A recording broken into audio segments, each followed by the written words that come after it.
लास्टच्या लेनला, बरोबर आहे, पार्किंग. आता समोरून आपल्याला तिथून युटर्न घ्यायचं आहे, बरोबर आहे. आपण तिसऱ्या लेनमध्ये आहोत, आपल्याला दुसरी आणि पहिली. म्हणजे आपल्याला जेव्हा युटर्न घ्यायचं आहे तर आपल्याला राईट युटर्न घ्यायचं, म्हणजे राईट लेनला आलं पाहिजे की नाही.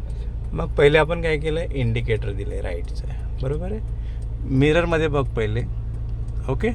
आणि स्टेअरिंग जे फिरवलं तू एवढं, हे पहिले सरळ ठेव. जेव्हा पुढे जाशील तेव्हा एवढं फक्त फिरवायचं स्टेअरिंग तुला, ओके. एवढंच फिरवायचं आहे, जास्त फिरवायचं नाही. बघ आता प्रॅक्टिकली करूया. क्लच सोड